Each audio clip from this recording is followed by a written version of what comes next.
ओम गणेश, हर हर महादेव, जय माता दी।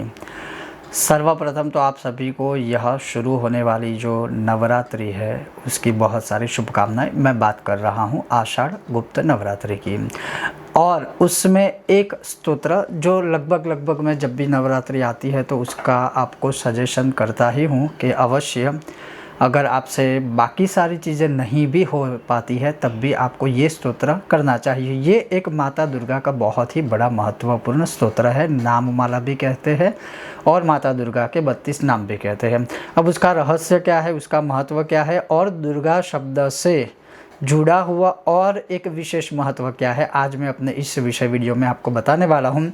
अगर आपको यह विषय वीडियो पसंद आता है तो फिर लाइक कीजिए, शेयर कीजिए। चैनल पर अभी भी नए हो और सब्सक्राइब नहीं किया है तो आप चाहे तो सब्सक्राइब भी कर सकते हैं। तो चलिए शुरू करते हैं। पहले तो जो दुर्गा नाम है वह बहुत ही उत्तम महत्वपूर्ण है, और माता रानी के शाक्त संप्रदाय में जो भी है, या अगर मानिए कोई शाक्त संप्रदाय का आचरण नहीं भी करता है लेकिन माता रानी में उसकी बहुत आस्था है, तो आप अगर और कुछ भी ना कर पाए कोई विशेष ऐसी परिस्थितियों के कारण, तो केवल अगर आप मानसिक रूप से दुर्गा दुर्गा दुर्गा दुर्गा भी करते हो तो दुर्गा स्मरण मात्रेण जो है, दुर्गा नाम मंत्र या फिर नाम जप या नाम स्मरण मात्र से ही जो है धीरे धीरे करके हमारे सारे जो संकट है उसका विनाश होने की शुरुआत हो जाती है। अगर एक बार दुर्गा नाम स्मरण करने से इतना जो फल प्राप्त हो सकता है तो आप स्वयं सोचिए, यह जो स्तुति है ब्रह्मा जी के द्वारा कथित, लिखित, और उसके बाद जब माँ दुर्गा प्रसन्न होते हैं तब वो क्या क्या वरदान देते हैं, तो आज मैं आपको श्रवण करवाऊंगा। लेकिन उससे पहले मैं आपको सर्वप्रथम यह स्तोत्र श्रवण करवा दूं जिसका नाम है श्री दुर्गा द्वात्रिंश नाम माला मंत्र, या फिर श्री दुर्गा 32 नाम माला स्तोत्र, या फिर मंत्र भी उसे कह सकते हैं। तो वह श्रवण कीजिए। ओम दुर्गा दुर्गार्ति शमनी, दुर्गा पदवी निवारिणी, दुर्गा मच्छेदिनी, दुर्गा साधिनी, दुर्गा नाशिनी, दुर्गतोद्धारिणी, दुर्गा निहंत्री, दुर्गा मापहा, दुर्गमज्ञानदा, दुर्गा दैत्यलोकदवानला, दुर्गमालोका, दुर्गमात्मस्वरूपिणी, दुर्गमार्गप्रदा, दुर्गम अविद्या, दुर्गमाश्रिता, दुर्गमज्ञान संस्थाना, दुर्गमध्यान भासिनी, दुर्गमोहा, दुर्गमगा, दुर्गमार्थस्वरूपिणी, दुर्गमासुर समहंत्री, दुर्गमायुधधारिणी, दुर्गमांगी, दुर्गमता, दुर्गम्या, दुर्गमेश्वरी, दुर्गभीमा, दुर्गभामा, दुर्गभा, दुर्गदारिणी, नामावली मीमाम्यस्तु दुर्गाया मम मानवः, पठेत् सर्वभयान्मुक्तो भविष्यति न संशयः। बस इतना सा यह स्तोत्र है और आप पूरे स्तोत्र का पाठ कर सकते हैं। अब इसका थोड़ा रहस्य महात्म्य बता दूं, उसके बाद आप इसका अनुष्ठान कैसे कर सकते हो इस नवरात्रि में, वो मैं पूरा आपको विधान बताऊंगा। अब अगर संक्षिप्त कथा इस विषय में आप देखें तो एक समय की बात है जब ब्रह्मा आदि सर्व देवगण है वह माँ दुर्गा की कुमकुम, पुष्प, अक्षत, जो भी शास्त्रोक्त सामग्री है यथाविधि, उससे वह पूजा करके उनकी स्तुति कर रहे थे। स्तुति करने के बाद माता रानी जब प्रसन्न होते हैं तब वह कहते हैं कि हे देवगण, मैं आपकी पूजा से प्रसन्न हुई हूँ और आप जो भी इच्छित वरदान मांगो मैं आपको प्रदान करूँगी। तब कहा देवों ने, ब्रह्मादि देवों ने, कि हे माता, महिषासुर आदि असुर जब जब भी स्वर्ग, मृत्यु, पाताल वगैरह जो है वह जीत जाते हैं तब वह हर प्रकार से हमें परेशान करते हैं, हर जीव सृष्टि को भी परेशान करते हैं। आकाश, अवकाश, वायु, अग्नि, जो भी इस पृथ्वी पर जीव सृष्टि आदि है उन सभी को वो बार बार परेशान करते रहते हैं। तो अगर आप इस स्तुति से प्रसन्न हुए हैं तो ऐसे जो राक्षस गण है उससे हमारी रक्षा आदि कीजिए। मतलब अगर आप देखें तो बहुत बड़ी एक कथा है जिसमें पद के लिए भी है कि अगर ऐसे राक्षस गण अगर जीत जाएंगे, उनको एक अच्छा पद प्राप्त हो जाएगा तो वो सर्व विनाशी करेगा, क्योंकि राक्षस ही होते हैं और वो कभी भी कुछ अच्छा सोच नहीं सकते। तो ऐसे स्तुति की थी। फिर माँ दुर्गा ने बहुत सुंदर कहा कि चिंता मत करो, जो कोई भी मेरा दुर्गा नाम स्मरण करता है, जो कोई भी मेरी भक्ति करता है, जो कोई भी मेरी प्रार्थना करता है, वो कभी भी दुख हो ही नहीं सकता, अर्थात दुखी हो ही नहीं सकता। मेरा स्मरण करनारा जो मेरा भक्त है वो कभी भी दुखी नहीं होता है। और उसमें भी आपने जो 32 नामों से जिस भक्ति भाव से मेरी प्रार्थना की है, मेरी माला की है, तो वह सभी संकटों में से मनुष्यों को उगारने वाली अर्थात निकालने वाली है। तो माता रानी फिर आगे बहुत बड़े वरदान देते हैं कि जो कोई भी मनुष्य इस 32 नामों की माला करता है वह सभी आपदाओं से, विपत्तियों से, जो है बंधनों से मुक्त हो जाएगा। उससे बड़ा और कोई उपाय नहीं है, ऐसा माता रानी का कथन है। माँ जगदम्बा कहते हैं कि जो कोई भी मनुष्य इस स्तोत्र या फिर इसी स्तोत्र के नाम मात्र से भी मेरा स्मरण करता है तो वह संसार की सभी आदि व्याधि उपाधियों से में से वह छूट जाता है, मुक्त हो जाता है। खास करके अब ये बहुत श्रवण कीजिएगा, बहुत ही महत्वपूर्ण है।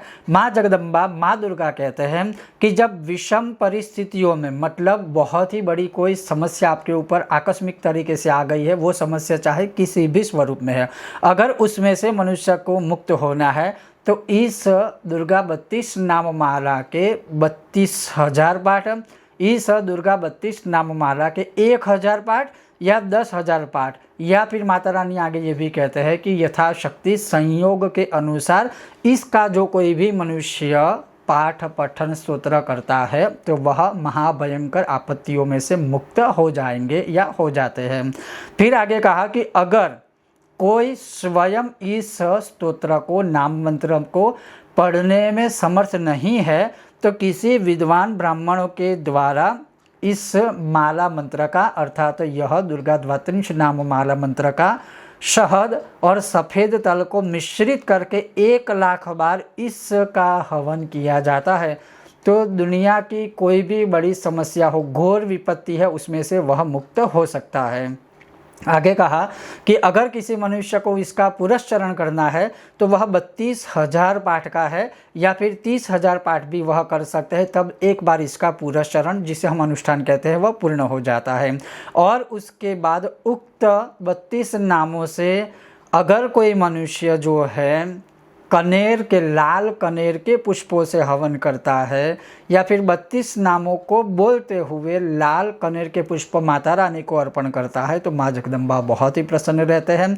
आगे और कहा कि कोई भी मनुष्य इस दुर्गा 32 नाम माला के 100 बार पाठ करता है और उसमें जो है पायस, गौ माता का घी, जौ और तिल मिश्रित करके 100 बार अगर यज्ञ करता है, मतलब आपने एक पाठ पूरा किया फिर एक पाठ से आहुति दी, उसी प्रकार से 100 बार। अगर आप चाहे तो प्रति मंत्र ही एक एक मंत्र बोलते हुए भी आप इसकी आहुति दे सकते हो।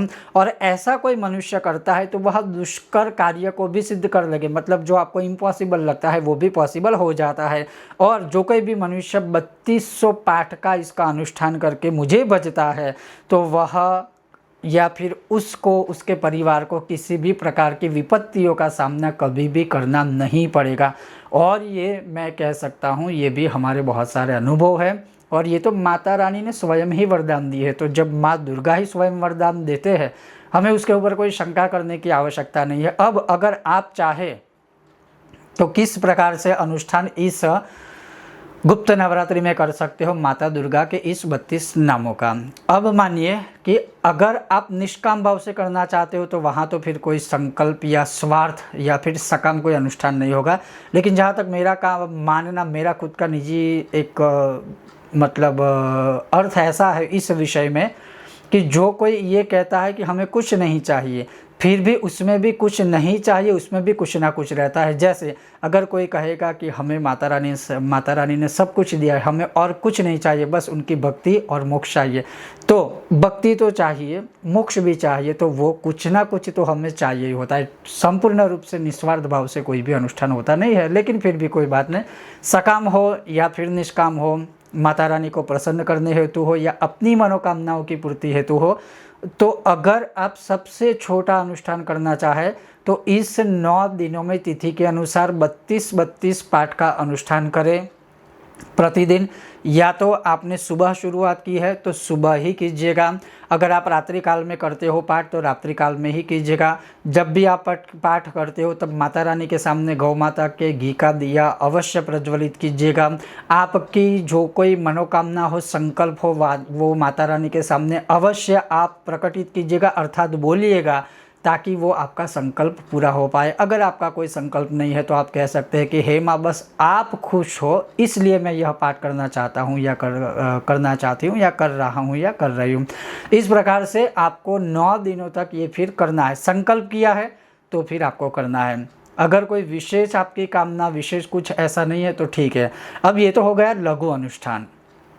अगर 32 पाठ का आप अनुष्ठान करते हो तो क्या इसमें कोई नियमों का पालन जरूरी है? अगर आप अनुष्ठान के स्वरूप में इसका पाठ करना चाहते हो तो आपसे जितने भी नियमों का पालन हो पाए वो करना ही है, क्योंकि नियम के बिना कोई अनुष्ठान सफल नहीं होता। चाहे वो ब्रह्मचर्य का पालन हो, भूमि शयन हो, चाहे क्लेश कलह ना करना, जो सात्विक आदि सारे नियम रहते हैं वो आप एक समय खाना खा सकते हो, एक समय भोजन आदि कर सकते हो और सात्विक भोजन ही करना है। तो ये सारे नियम हैं। अगर आपको विशेष रूप से बड़ा अनुष्ठान करना है या फिर किसी विद्वानों के द्वारा करवाना है तो 3200 पाठ का भी हो सकता है। और जैसे इसमें लिखा है कि 1000 पाठ से लेकर 1000 पाठ, 3200 पाठ और 1 लाख पाठ तो शायद बहुत ही बड़ा अनुष्ठान हो जाएगा, लेकिन 3200 पाठ और 1000 पाठ का भी अनुष्ठान करके आप अपनी जो भी समस्या है उसमें से मुक्त हो सकते हो।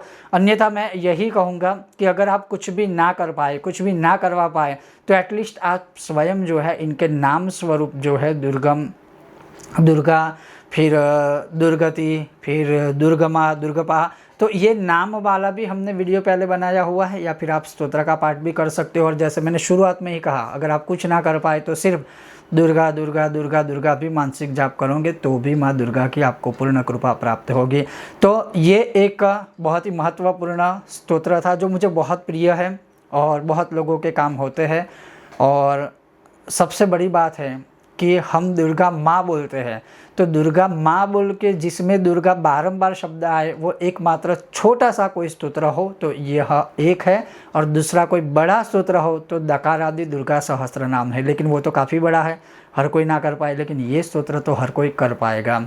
ये था आज का विषय और वीडियो। इस विषय में आपका क्या मंतव्य है, आपके क्या अनुभव है, आप चाहे तो वो साझा कर सकते हो।